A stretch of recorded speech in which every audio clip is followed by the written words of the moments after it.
Hey guys, welcome back to Geek News Now. I am Devin, one of the authors over at geeknewsnow.net, and joining me on a very special interview tonight is Paris Lockhart, who is the founder, owner, manager of the Marvel Cinematic Universe Facebook page. And you have, as of today, 541,000 followers. That is insane. So thank you for finding time to jump on this interview with me. I appreciate it. All right, no worries. Yeah. Thanks for having me. Appreciate it. Yeah, we're just scaling. So many people are jumping in the group, and it's a fun place to be. If you want to follow any Marvel content, that's this is where it's at, right? So we got a lot of outside people providing all sorts of content, so it's pretty cool. Yeah. And I mean, you guys have shared some of the articles from Geek News Now, and a bunch of us over at Geek News Now are naturally on that page. So yeah, it's I've been, one of the things that's really impressed me about the way you run your group is that you don't get a lot of infighting, and there are some groups, and I'm not going to name names of particular franchises, but it's like the biggest enemies are the fans. Right, and it's like you're never going to make the fans happy. And I don't see that inside of your group, which is, I don't know if that's just excellent moderation on your part, or if that's just the core of the Marvel fandom as it is. But yeah, it's a combination of it, right? So we do get infighting. You always have that comics versus the movies, right? People who dive deep into the comics, that know every single thing about the comics, that have big problems with the movies. And you have people who watch the movies that never read a comic, and all they know is just the movies, right? So, so when you do have that, we just make sure that, be kind to one another and keep it, cordial. Like, if you're a comic reader, right, what better way of helping someone else that watches the movies that never read a comic by just sharing the information about that character, right, and maybe providing a link or a story, that or article that maybe that you have written, and then have them come and read that, and then now they're up to your level, or well, maybe not up to their level, but they know some history about the character. Yeah. Oh, that's great. Well, one of the things, certainly we're going to come back. We're going to circle back to your Facebook page, because any way you measure that, that is an impressive group and number. But I want to know you. And so I put our message out among our GNN writers and everybody over here at Geek News Now. And I said, what questions do you want me to ask this guy? And so we came up with a few that are about you. All right. So the number one, and this is mine, where does your geekdom fandom start for you? What was it in the beginning where first thing you geeked out about and were passionate about, and that launched you on this path? I probably would say, growing up, I had G.I. Joe toys. I had Transformer toys. This is Grimlock, right? I had toys. Growing up, I had toys. And that's where it started, right? There was a time where kids would go outside and play, right? A lot more than what it is now, right? There isn't like, you would go outside in the front yard and running around, or the neighbors, all my friends, we all grew up in a couple houses next to each other. So, and we were all the same age, like, range. So we just all went out and played, and, we all geeked out to, G.I. Joes and He-Man and Transformers, all those things, so we just would have all these toys and we would just play with them. And then, once Nintendo came, I don't think we could afford the Atari when it came out, but I think I know one of our friends may have had one. We started playing a little bit of video games, and the Nintendo came out. That sort of just was like, I'm all in, right? Tecmo Bowl, all the games on Nintendo. So that's where I really started geeking out when I was little. And then I, got to a certain age where I started reading comics. So I started buying comics. I still have a few that I purchased when I was back then growing up. So I started paying attention to more of that. And baseball cards and basketball cards. I got into that stuff. I still got tons of baseball cards. They're probably not worth anything anymore, but I still have them. I was like, I'm going to keep these cards because they're always going to be, but I heard cards are coming back, so we'll see. So that's where it all started. It's like anything, it does this, Right. I look back at stuff that I see that people have listed that are like collectibles now, and it's like, man, I wore that toy out when I was a kid. What do you mean collectible? If I had it, it's in pieces. What are you talking about? No, I know exactly what you're talking about. It's kind of the same thing for me. My generation was the Power Ranger generation, the the late 80s, early 90s. And so you had the Ninja Turtles, the Power Rangers, and, you going out and you got your action figures in the front lawn. And, there was a time when that was what you did. Certainly. Right. And even if you had a Nintendo, parents were like, you play too many video games, go outside, go outside, turn the TV off. Or, we didn't have streaming services. So when our one episode that we were going to watch that day was over, it was like, well, now I'm bored. So let's go do something, wasn't on demand. All right. No, I get it. I get it.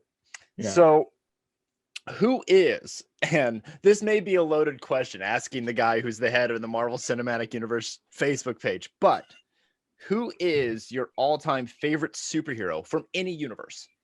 Can be comic book, whatever. Just the one that if you were going to sit down, pick up this comic, and that's who you were going to read as your happy go-to place. Yeah, I'll just grab a few. Iron Man. Iron Man.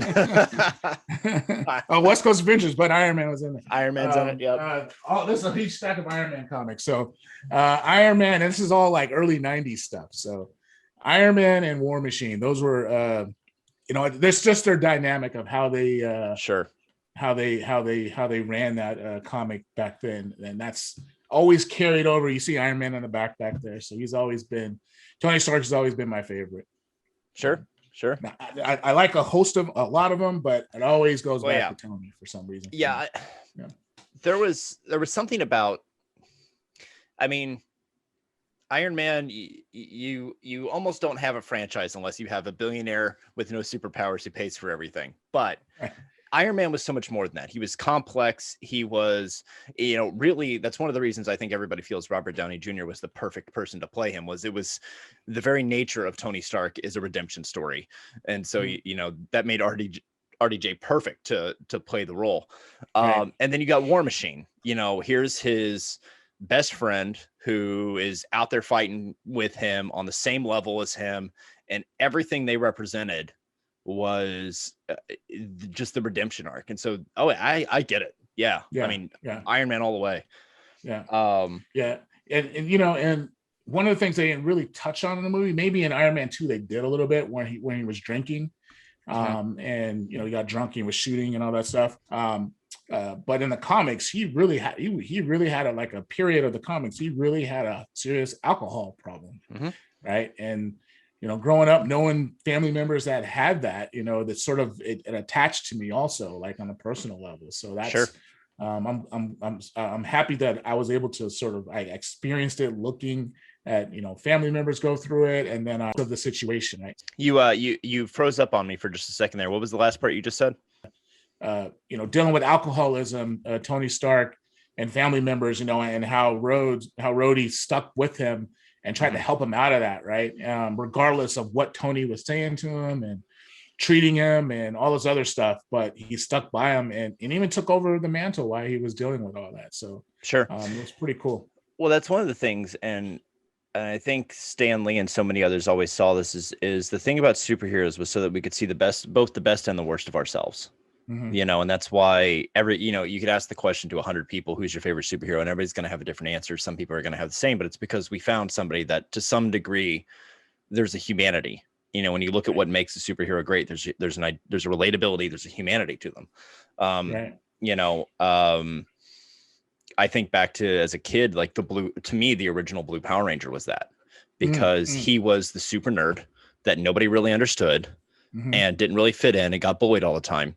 And that really, that was me. I had the big glasses and the nerdy, geeky, scrawny kid that got beat up all the time. And that was me. And because now it's cool to be a geek, it wasn't always so. It wasn't always so. But I remember looking at that thinking, wow, here's a guy who's just like me, but he can be a superhero too.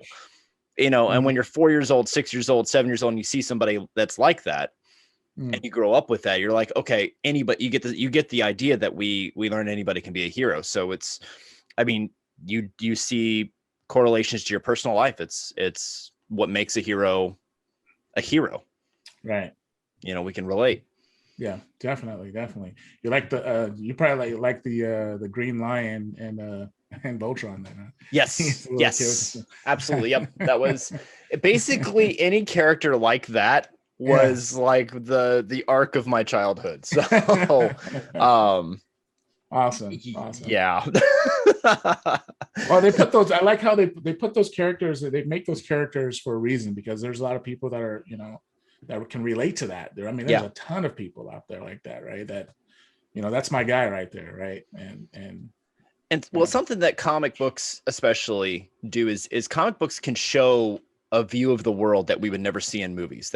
You would never get it put into a movie ever. Mm-hmm.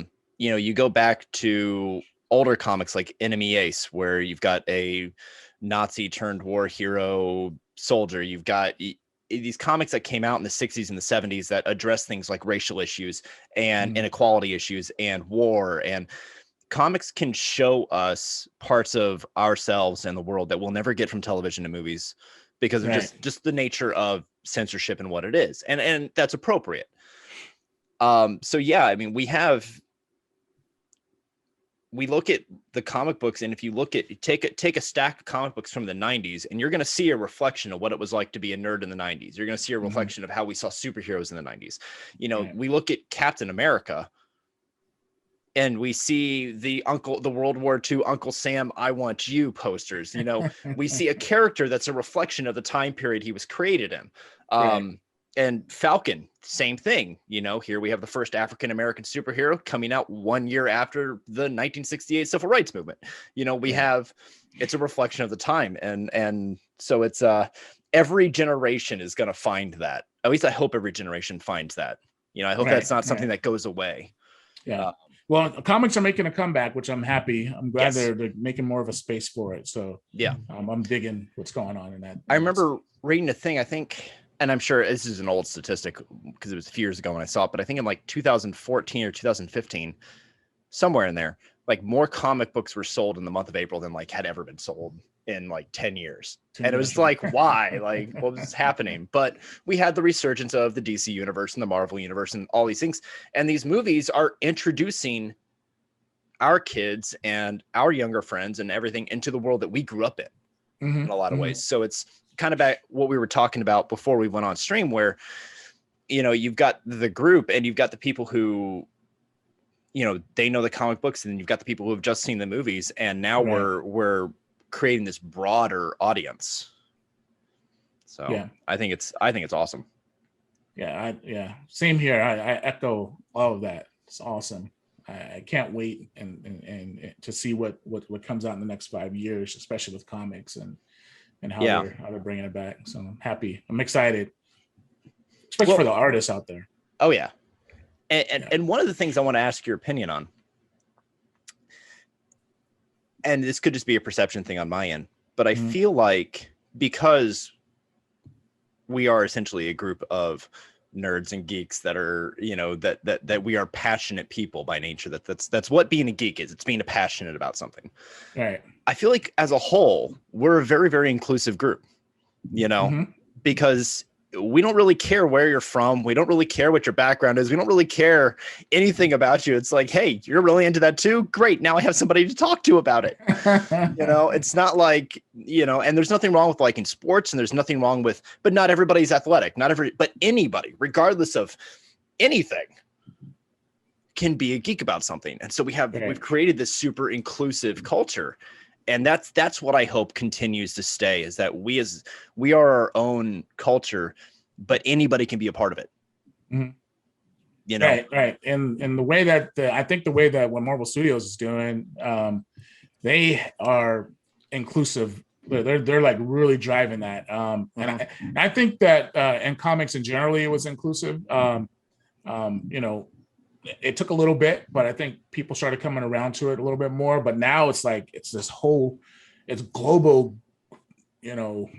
introduction into Marvel, which I think is spawning a lot more people to go back and read comics about characters, and that's what we do in our group. It's like, hey, if somebody posted today in our group, I was having a discussion with one of my friends, and they said that if I don't know the comics, that I shouldn't be a fan, right? And hundreds of people started pouring in on that post, but they were giving her confidence, saying like, no, you don't have to read all the comics to be a fan. Like, Right. no, this, giving her recommendations. I was so proud. I was like, oh, thank you, group. Thank you. I made a post, but everybody else sort of took care of it. It was awesome to see everybody come together and embrace. One guy in there, he was like, yeah, I've read almost every comic. I'm a big time nerd, but no, you don't have to be a comic geek to know and be a fan of Marvel, right? And be a fan of the movies and TV shows and all that other stuff. So that was amazing. It was a proud moment. That post is still active in the group right now, so people are still commenting on that. So it's pretty cool. It goes back to we are a culture. We're more than just people who like something. It's a culture of people who all to some degree have experienced that. And even right down to, oh, well, the movie isn't as good as the book. We've been hearing that for forever. Pick a franchise that was made. Okay, well, maybe the movie's good as a movie. Maybe the book is good as a book. Mm-hmm. Maybe Tolkien got paid per word, and that's why he spent 10 pages going on about the Lonely Mountain. That's okay. Mm-hmm. It's being able to enjoy something for the sake of enjoying it, and that's one of the things that I love about the group that you have. And kind of circling back to the group, one of our guys wanted to ask, your Facebook group is over 500,000 members. What has been the biggest challenge running a group that size? I think the biggest challenge is spam, right? It's a spam post. It's just people who create fake profiles to try to just tear the group down, right? But we have filters on, how you can join the group, right? And then if you don't meet those filters, you can't join. And then it has to be manually approved. And then we have to go in and look at the profile and all that other stuff. So it's just that. And then of course you have the people that just maybe their intent is just to cause havoc in the group, right? That's all they're there for. Like, some guy was in there just harassing a whole bunch of people reporting the comments and stuff like that. And I blocked him and kicked him out. But I reached out to him. I was like, hey, so why are you, doing all this stuff? Because I really didn't want to block you, but I was just curious, right? Because the person in his pictures had a family and kids and all that stuff, but he was really rude to people. So I was just trying to figure out like why. And then he was like, oh, I just joined just to cause havoc. Right? And I was like, well, at least you're honest. Thank you. But you're not welcome anymore. How nice it would be to have that much free time. Right. Wow. Right. Well, I know, and I'm like, why am I wasting my time doing this? But I was like, what? I'm just going to do it. Just do it. Right. So counter to that, I mean, your biggest challenge, it sounds like spam and trolls, but what about biggest successes? Like what to you, like, how are you measuring the success with this? Well, I've set a goal, right? This isn't my day job, of course. Sure. There is zero profit from this. One of my goals, what we call North Star. I work at Microsoft and on Xbox, and specifically the xCloud team. And we set these goals called North Stars, right? Mm-hmm. So I took some of that of like what I do at work and added it to the group, right? So I'm like, okay, what's my North Star here? What am I trying to accomplish? I got a few check boxes, right? Marvel Studios, check. People from the industry in the group, check. People from Facebook and in the group, check. Artists, designers, web designers, folks all over the world, check. People in every country, check, right? And then like the ultimate goal is to get to 3 million members in the group, right? So that's sort of my North Star of where I want to get the group to. Wow. And I think if we're able to do that, we might be able to cause some noise on in the world, right? So that's sort of the goal. For the first time ever, millions of unified geek voices crying out. Right. That would Right. be, And that's you know, awesome. and it's strictly Marvel too. So Sure. I know we got a challenge. You know, a lot of people are both DC and Marvel, but we're keeping the. And I struggle with that. Should we bring DC? Should we do a DC thing? But I'm like, you know what? I'm gonna stick with this Marvel thing and just see what it takes us. Right. So, and that's where we're at right now in this particular space in this group. Wow. Yeah. And that's and you kind of answered my next couple questions with that. You know, what was, you know, because several of our guys over at GNN, you know, what's next? You know, you think about what's next for something like that. You answered it, and I love the North Star analogy, because the North Star is constant; it doesn't move. So it's something that's always easy to see above all other goals. You know, above all the other stars. So I'm gonna start stealing that analogy. I like that. That's awesome. Nice. All right. Well, I got one last question. That's it. So okay. All right. So Iron Man, favorite superhero, but if you could have any superpower or mutant ability, what would it be and why? Ooh, man, there's so many to choose from. Like there's some cool ones too. Yeah. Like, you know, like wouldn't you want it? Like it would be weird. Like if you were Charles Xavier, right? That would be weird and creepy that you can read other people's thoughts. And control that would be, them. Yeah. You know, would you be Mr. Fantastic, right? You can stretch around and do everything. Captain Marvel is interesting. She can fly really fast. Thor is a god. You got to carry a hammer everywhere. So, well, I guess you don't, but yeah, I was to say, is he God of Hammers? No, God of Hammers, right? I probably would say if I can have any super power, I probably would say Captain Marvel. She seems like that power source right there seems like it's manageable, doesn't drive you insane or anything like that. That's why kind of like she's a little cocky in the comics and the cartoons. Like she sort of does things on her own because she thinks that she can do it all by herself. You know, she can't. But yeah, I think I would go with Captain Marvel's powers over everyone. Yeah. Incredible Hulk, he'd be pretty cool to have too.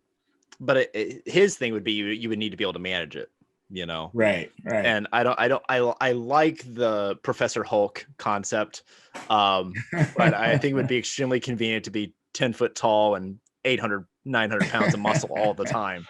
That would be right. Imagine the grocery bill. But no, I mean, the idea of that. I've always been partial to Nightcrawler and the ability to teleport. But and what I thought was interesting was the idea of his teleportation once they started kind of developing it in the X-Men comics, because that was like, for me, that was where it started, was the X-Men comics. The X-Men cartoon in the 90s was a big part of my introduction into comic books. Was that he didn't just teleport, but he like moved through dimensions. So I thought that was kind of a different way to approach it, because there were other characters that teleported, like Wraith and I can't even think of everybody, the very common superpower. But I just think about how convenient that would be. You know, wouldn't have to have car insurance, wouldn't have to pay for gas anywhere. Proof, you know, quick run to the store, no big deal. Right. I've got 3 kids. How easier it would be just to keep up with them. You know? But all right, well, you can do everything at once. Like one's crying here, poof, poof, poof, poof. Exactly. Here's your bottle. Talk about keeping them entertained too. Like, you really want to start messing with them, that's how you do it. There you go. All right.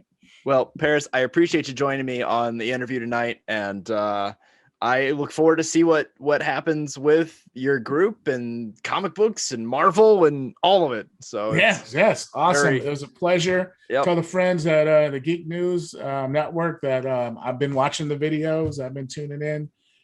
So you guys are doing some pretty cool stuff over there. Let's keep in touch and let's do it again. Yeah, absolutely, man. All right. Well, awesome. You take care, brother. All right. You too. Thanks. Have a good one. Okay, bye. Hey everyone, thank you for watching. Be sure to head on over to all of our social media. Go on over right now to facebook.com/Geek News Now official to see more awesome Geek News Now and for incredible contests and giveaways.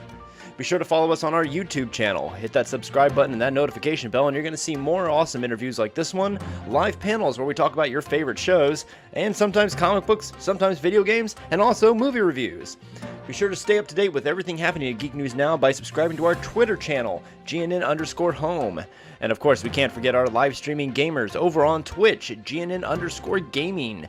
You get one free subscription every month using your Amazon Prime account, so why not subscribe to GNN_gaming? And of course, head over to www.geeknewsnow.net to see amazing articles and to stay up to date with everything happening in your world. No clickbait, no fluff, the real truth, real Geek News Now.